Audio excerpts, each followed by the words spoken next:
You're listening to Pro Talk Wrestling with NateFNGreat.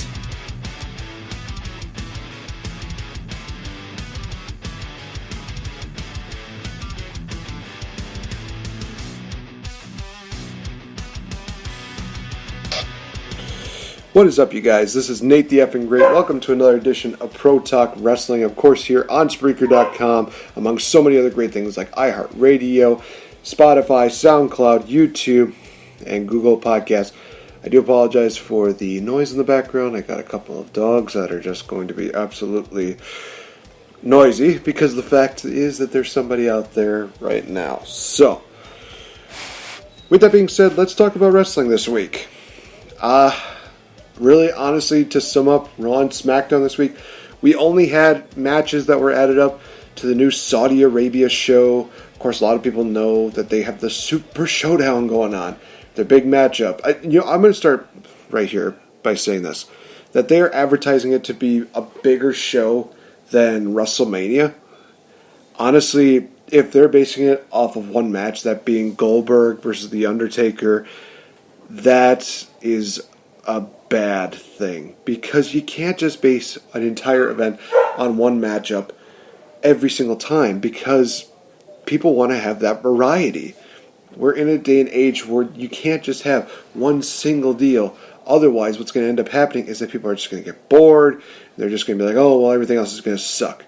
So, honestly, you do look at a lot of the other things that are going on for this event. We have a 51-man battle royal because reasons. We have Braun Strowman versus Bobby Lashley. We have two matches that were added on this week, which were Dolph Ziggler versus Kofi Kingston for the WWE title. The build-up for this I'm actually okay with because I liked how basically Dolph Ziggler took what could have been something that Mustafa Ali could have done by saying that, hey, it should have been me that got that shot, and they basically had Dolph Ziggler put in that space.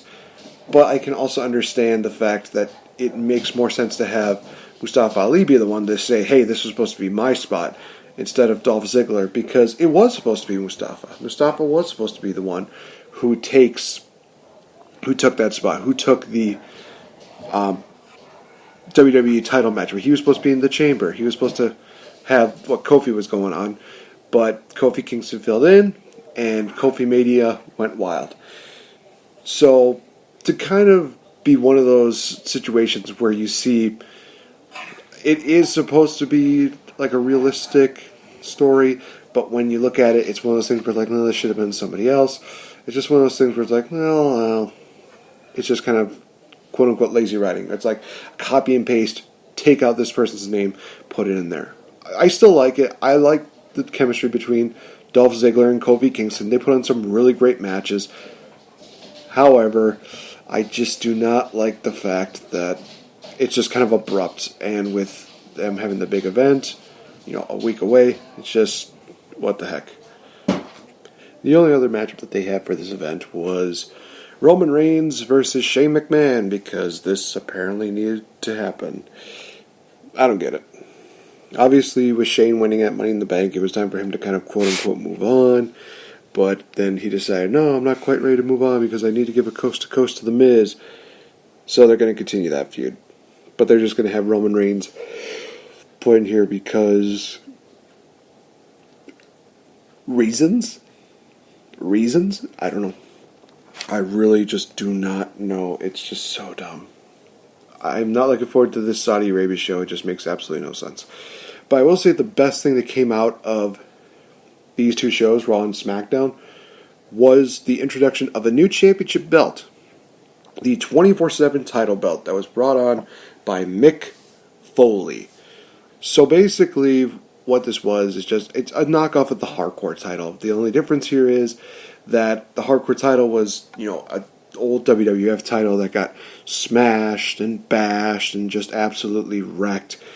For this, they basically took it, made it into a brand new title. It had like a green strap to it, and center it says 24/7. It's a bizarre title look, and it does kind of look like something that would come out of Green Bay, Wisconsin, because it is green and yellow. It's an ugly deal, but for me, I'm actually okay with having the championship back again, because now they kind of add a little more entertainment to the WWE, which has been lacking for so long. So how do they determine it? Was it like a battle royal? Was it by having a bunch of people fight an elimination matchup? No, they have it where it's a quote-unquote scramble. I use that term loosely because literally Foley just puts it down and just says, hey, whoever grabs it is the first 24/7 champion. And then he explained the rules and blah, blah, blah. Out comes all these wrestlers from Raw. They're basically trying to battle for it. They're basically just trying to get that opportunity to be the first champion. And who is the first one? Was it somebody new? Was it somebody different? In a way, yes. It was Titus O'Neil, which I'm kind of okay with. I'm not going to diss Titus O'Neil because I don't have any beefs with him. It's just one of those things where it's like, okay, that's interesting. But it wouldn't really last that long. In fact, about a minute after he grabbed the title and was told that he was the first ever 24/7 hardcore champion, he got rolled up for a 3 count, and Bobby Roode would be the new champion. So this is where things get to be kind of interesting. They do the whole backstage deal in which everybody's trying to chase after Bobby Roode, and Bobby Roode's hiding. It's kind of what you would expect from WWE to have these kind of classic deals. And it seemed like Bobby Roode was going to make it off scot-free because R-Truth decided, hey, I'm going to help you out. But in the end, R-Truth actually pinned Bobby Roode to become the new 24/7 champion. He has been calling it the European title for a while now. It's kind of funny. And so far, he is the longest reigning 24-hour champion right now. What kind of sucks is that we didn't exactly get a 24/7 deal on NXT Live, but it is what it is. So, right now, R-Truth is the 24/7 champion, which is funny because I could almost say that he's probably this generation's Crash Holly. He's going to be very entertaining. He could probably do some of the crazy, wild, antic stuff that Crash Holly did as the champion. But you know, at the same time, there's a lot of other people that could probably do it too. One of the funnier ones is Drake Maverick. During this whole entire deal, he was like the one that's bringing up the rear. He's all just huffing and puffing. He's just trying to figure out, oh, I can't catch these guys. They're too fast. It's just so funny. There's all these people that are just like, oh, I go crazy. And then you see Drake Maverick. He's just kind of going, he's just bringing up the rear. Probably one of those things where it's like he should have been wearing those lucky Rockstar Spud pants. But that's just me. So yeah, that's honestly all you need to know about Raw and SmackDown this week. Nothing exactly too crazy, nothing exactly too wild, other than the 24/7 title change. So we go into NXT. This is where things get good. Let's first talk about NXT in the US. We kicked off the show with the Undisputed Era. They came out, they announced that, hey, everything is fine, and they are going to win all the gold at NXT TakeOver 25. And Johnny Gargano, he comes out, he talks about the fact that, hey, you and I have a match, Cole, and just bear in mind that I've beaten you before. And this is one thing that I kind of get a little bit of a deal with it, because every single time they talk about this matchup, Adam Cole keeps bringing up, well, I beat you in the first fall. And Johnny says, well, you have to remember, in a 2 out of 3 falls match, you have to win 2 times. You won 1 time, but I won consecutively afterwards. While they're talking, Matt Riddle comes out, and he decides to take down his aggression on the Undisputed Era. Gargano joins in the fray, which is honestly a really, really nice segment. A great way to start off the event. Start off the show, I should say. And before we even got into that, we have a few matches that are actually announced for TakeOver, 3 of which get announced on this show. The first one was a 4-way ladder match for the vacant NXT Tag Team titles. I almost said NXT TakeOver tag titles. Whew, jeez, that would have been embarrassing. We had the Street Profits versus the Forgotten Sons versus Oni Larkin and Danny Burch versus Bobby Fish and Kyle O'Reilly. Oh, that matchup's going to be really good.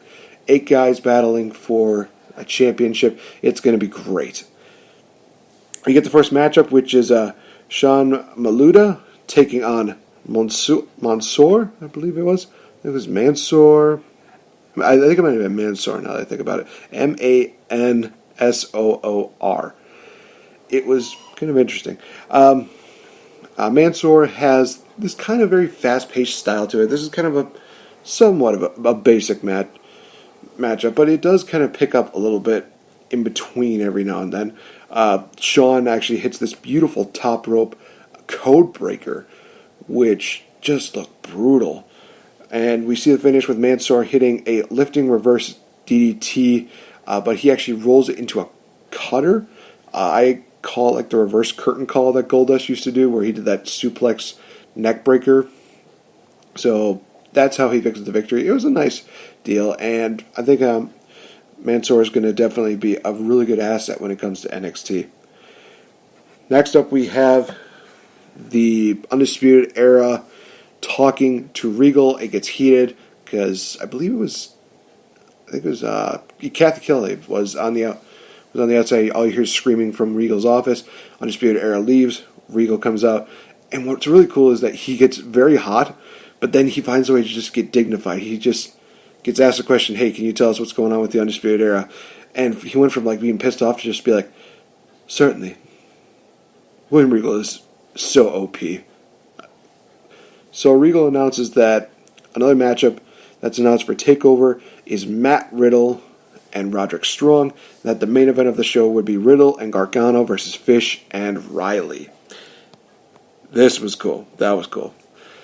So then we have the Velveteen Dream, the North American champion, come out. He talks NXT, and then he gets interrupted by Tyler Breeze. Tyler Breeze, he comes out and he talks about basically wanting a title shot against Velveteen Dream, and Velveteen Dream just talks smack about Tyler Breeze, and he just says, I don't know who you think you are, coming in from Raw's catering.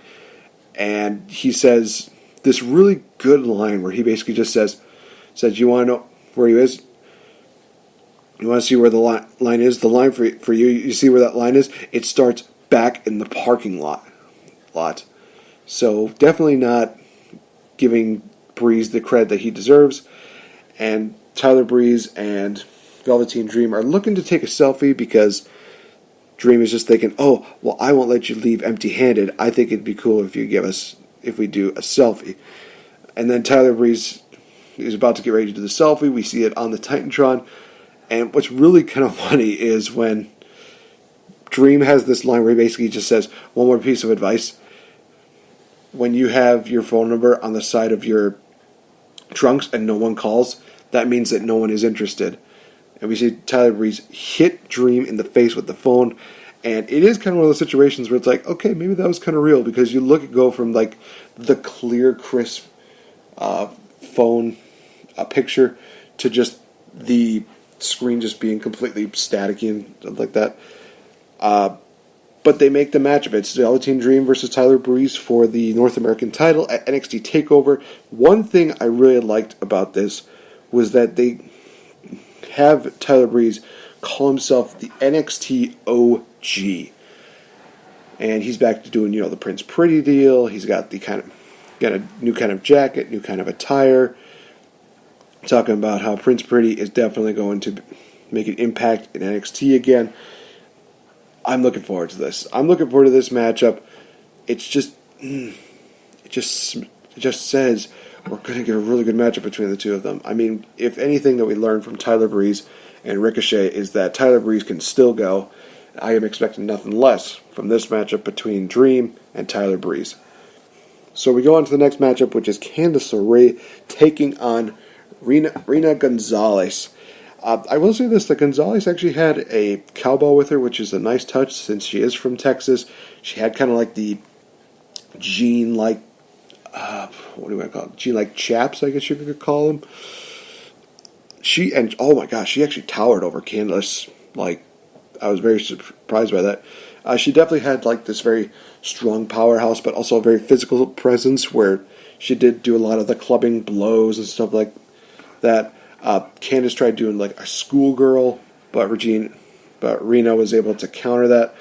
She's able to get a schoolgirl, but it was a schoolgirl to the outside, and it just looked like a very nasty spill where Rena actually fell. And I don't know if she landed on her head or she landed on her face, but it was just one of those things that I looked at it. I'm like, ooh, that just looked bad. So Candice LeRae hit I'm probably going to regret this. She hit a candy salt. I call it that because she does a lion salt, and it's one of those things where it just made sense. A candy salt, come on. It sounds right. It rolls off the tongue. Give it to me. Just give me this one. So Candice LeRae picks up the victory. The horsewomen, they come out, and they're surrounding Candice LeRae. Then they're beating her down. Out comes Io Shirai with a kendo stick. She's just caning the horsewomen like crazy, and it is just one of those moments where it's like, oh, Io Shirai is ready for a fight. She's ready for that title match against Shayna Baszler at NXT TakeOver 25. That's going to be really good. So we go into the tag team main event. We have Riley and Gargano taking on Bobby Fish and Kyle O'Reilly. And Riley and Gargano, they actually start with some very nice mat wrestling, technical style. It was a really cool start off here. We see, the heels kind of getting a little bit over. They kind of overpower Johnny a little bit. But then they also focus on Matt Riddle's ribs, which are still taped up from the assault that Roderick Strong did a week ago. But then they get into like the fast-paced, high-impact deal. We see Johnny Gargano do the lawn dart that he does, but he does it into Matt Riddle's knee, which, oh my gosh, that looked brutal. That just looked absolutely brutal. We see them kind of spilling it out to the outside. Adam Cole tries to come out, but Gargano cuts him off with a suicide dive, beats him down. Roderick Strong comes in, beats down Matt Riddle. He does his suplex backbreaker onto the ring apron, throws Riddle back in the ring. Bobby Fish and Kyle O'Reilly, they hit their tag team style of total elimination, and they pick up the victory, getting momentum going into NXT TakeOver 25. Oh man, it's going to be a really good matchup. I'm looking forward to seeing how these two, how these individuals just really make history at NXT TakeOver. They also announced next week that Mia Yim will take on Bianca Belair in a rematch from a controversial match they've had in the recent past. Not too familiar with that, but I think I might have to watch it just so I can kind of understand how this is going. But also we will see Kushida taking on Drew Gulak. Of course, a lot of people remember Kushida had a match last week. Drew Gulak watched on. He was very unimpressed. And Kushida, he had a great showing. I'm very interested in seeing what goes down between these two. I think it's going to be really good. I think it's going to be a good rivalry. All right, one more thing I want to talk about before we go into the commercial break is NXT TakeOver UK. I'm going to start doing that a bit more, especially after this show. Now, I didn't get a chance to watch the show in its entirety, but I did get a chance to watch Walter versus Pete Dunne 2 at the near end of the show. I think this went on for about almost 20 minutes, I think it was. Might have been 18. But it was a good matchup between the two of them. You definitely saw a couple moments where they tried to outdo what they did at NXT TakeOver New York. But I will say this, it's not as good as the matchup that they had at New York. Maybe that's just me. Maybe I'm still very hyped about it because it was really good. But I will say a couple spots that were here that I enjoyed was Pete Dunne countering a top rope powerbomb from Walter into a Hurricane Rana. Pete Dunne hit the bitter end and then followed it up with a triangle choke. That was really cool. Then we also saw, I don't even know who the individuals were, but there was one of them that was associated with Walter, so kind of knew what was going on. That Pete Dunne got hit with the title belt. Walter hit a powerbomb on Dunne, for the victory to retain the UK Championship. And now we have Walter's crew, I guess you could say, as the faction to beat here in NXT UK. So Walter's already just absolutely physically dominating as is. Now he's got two guys backing him up. That's going to make it even tougher for anybody to beat him. It's going to be a really, really interesting show now. And this just kind of piqued my curiosity. Okay, what else do they have to kind of make things more interesting here? But we'll have to wait and see. So with that, guys, I will be going to a quick little commercial break. When we come back, I will be discussing the favorites as well as what's to come for this edition of the Game Changer podcast, guys. So stay tuned. Be right back.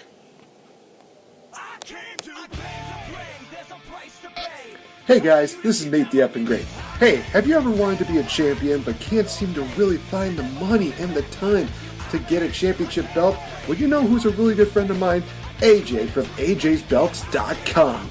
These guys have a large assortment of championship belts, from classic belts to the modern day belts to championship belts that you would not even believe. And guys, like I said, they work with you very well. With an awesome layaway program, there is no way that you can beat these guys' prices as well as these guys' deals, especially when you can give them a little bit of money every now and then until you can get that championship gold.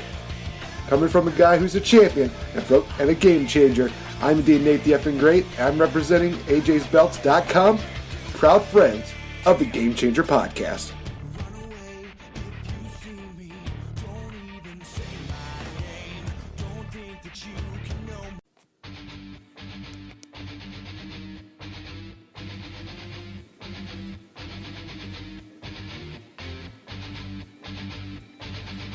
You're listening to the Game Changer podcast here on Spreaker.com.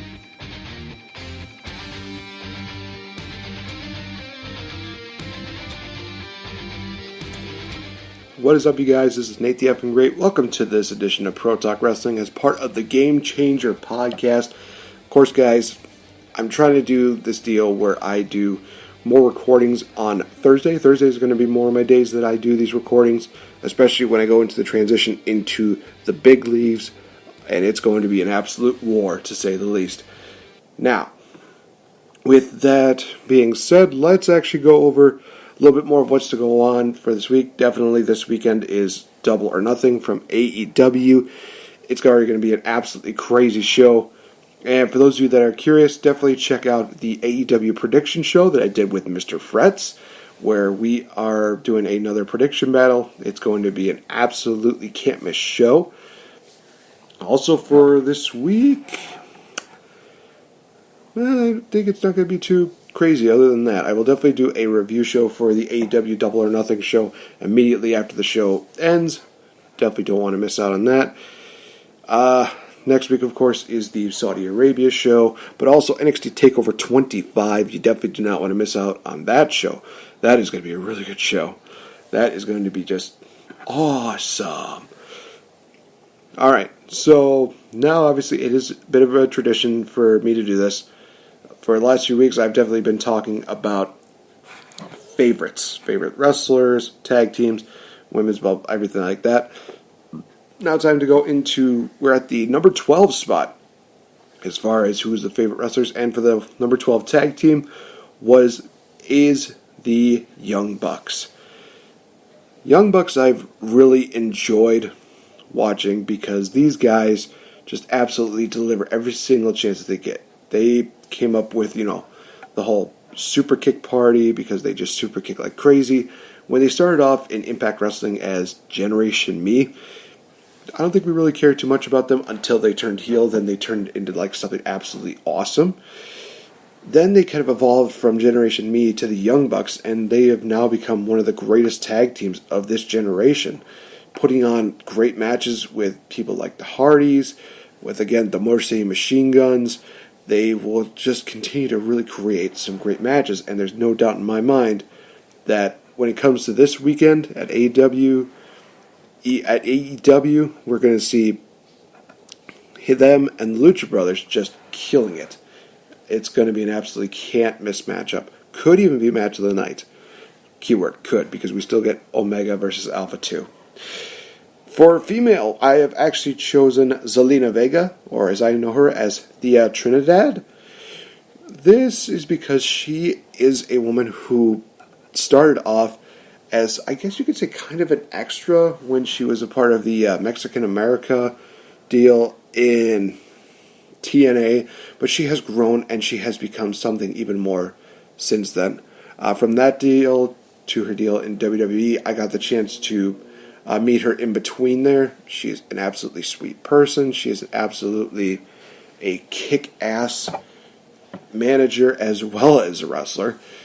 Then when she came to WWE, she of course started working with Andrade Cien Almas, and she has had success ever since then. She's been kind of the manager that really does find a way to light the fire under Andrade's ass, but also really helps create some memorable moments. A lot of them have involved her doing head scissors to opponents. It's just absolutely awesome. And not to mention the fact she is fun, she is beautiful, she is just one of the best women in wrestling today, if not in a lot of generations. And I would be foolish if I did not put her on this list. Then we go into males. We have the one, the only man who definitely is the greatest sports entertainer in the world, Tommaso Ciampa. A lot of people know him as the Psycho Killer. A lot of people know him as the guy that literally can make anything work, and he can. When he turned heel, when he became this absolute badass, he took the ball and he ran with it. He became something that a lot of people were not expecting him to do. And to be honest, I think that there are a lot of people that are worried that, with him having that knee injury, that he was probably going to get lost in the shuffle. He did not. He left an impression when he took time off from the injury, but then when he came back, boy howdy, he came back as one of the greatest heels and one of the best wrestlers in all of NXT. Now, unfortunately, with him having that with having that neck surgery, there is a small chance that his career might be shortened, if not ended, which is really sad because we would have loved to have seen that big blow-off between Gargano and Ciampa. But I can say this, that if his career is indeed done, he has nothing to be ashamed of. He has definitely delivered some of the best matches that we will see in NXT as well as in professional wrestling. You have to remember that he's wrestled all over the world. He is one of those guys that just definitely knows how to kill it in the ring, whether it's on the microphone or using his ring skills. Tommaso Ciampa definitely deserves to be on this list.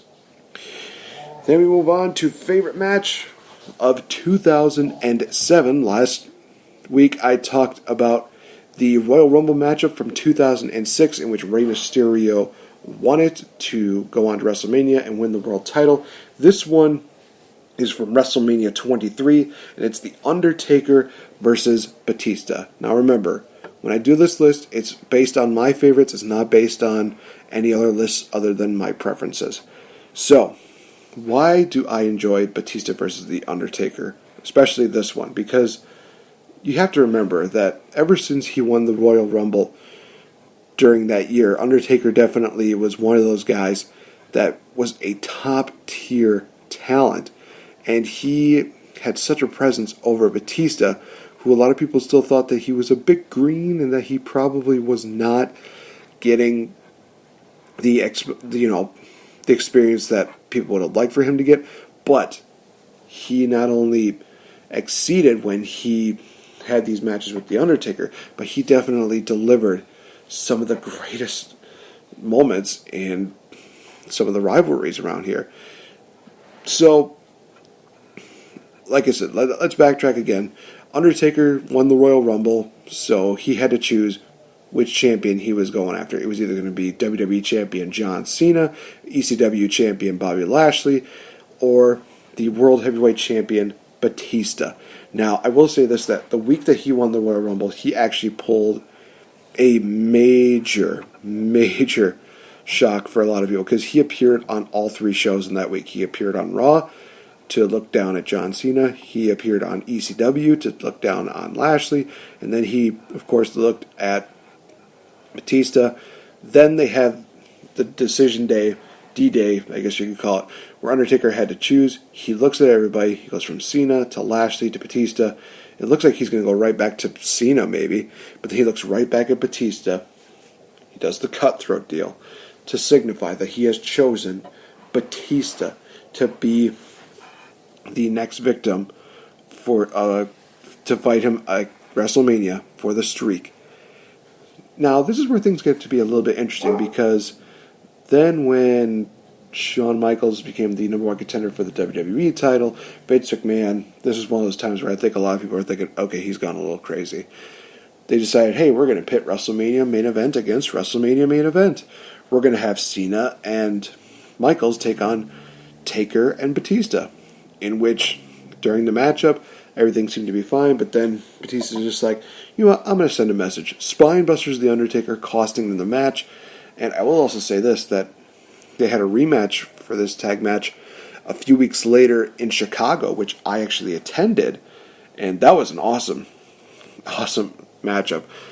We saw Undertaker get a little bit of revenge on Batista by doing a press slam to Shawn onto Batista. Undertaker left. Then it seems like, oh, Shawn and Cena, they're going to pick up the victory. They're going to win. They do like a double five-knuckle shuffle. Get up. Shawn, wham! Super kick to Cena.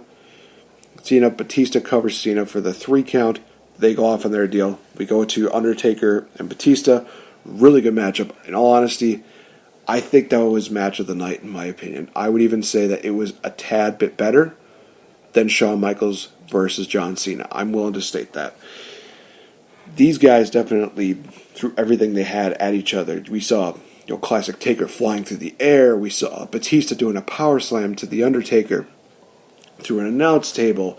We saw Batista hit the Batista bomb. 1, 2, no! Batista couldn't get the job done. Undertaker kicks out. We see Undertaker get hit Batista with the last ride, the choke slam, the tombstone. Undertaker wins, and his streak lives on. So after this, we got to see Batista go to Undertaker on the first SmackDown, after WrestleMania. He just states this. He says, "Congratulations, I want my rematch." In which they did. They had some of the best and most brutal matches between the two of them. And one of the cool things about this was that the first 2 rematches, there was never a clear-cut winner. There was a last man standing match at Backlash. They delivered everything they could, but in the end, Batista spears Undertaker off of the. He spears Undertaker off the stage. Boom, goes through a bunch of tables, but neither one of them make it to the feet for their 10 count. They had a steel cage match. Both feet hit the floor, and then unfortunately Undertaker got injured, so he had to take time off. It wasn't until about October that we got to see Undertaker and Batista kind of battle against each other. Batista had hit 2 Batista bombs to pick up the victory on Undertaker. And then they had the Hell in the Cell matchup, and then they really didn't compete against each other one-on-one until, I want to say, till the TLC a few years ago. Batista was a heel, Undertaker was face, and they had that chairs match. So you have to imagine, they had so many matches that they headlined, and so many just great moments that they had during these matches, that it just was absolutely, you could not stop but enjoy a lot of these matches. Undertaker, Batista definitely did great, and it all started with their match at WrestleMania 23. Still one of my favorites. As much as I would love to put down, Hell in the Cell, steel cage match, last man standing, stuff like that. It's just hard to pick against the original. It's a great matchup between these two guys, and it's not gonna be over for the Undertaker, you guys. You're gonna see him quite a few more times on the list. All right, so it's gonna wrap up this edition of Pro Talk Wrestling. It's a bit of a shorter episode today, you guys. But, like I said, I will be doing an AEW Double or Nothing show at the end of the night. On Saturday night, I should say. And that's really about it. You can definitely tune in to a later show in which I will have Victory Bell on And we will definitely be talking about a lot of pop culture references, as well as a very interesting list that I think a lot of people might be interested in hearing. So, with that being said, you do know how to find us on Facebook. Definitely check us out in the description below. You'll find our Twitter handles as well. And be sure to also check us out on Spreaker.com, as well as on the Spotify, Spreaker.com, Spotify, iHeartRadio. I think that's what I meant to say instead of iTunes. SoundCloud, YouTube, and also Google Podcasts. So, guys, thank you so much for listening into another edition of Pro Talk Wrestling as part of the Game Changer Podcast. Thank you guys so much, and I will talk to you guys in the next episode. Bye-bye.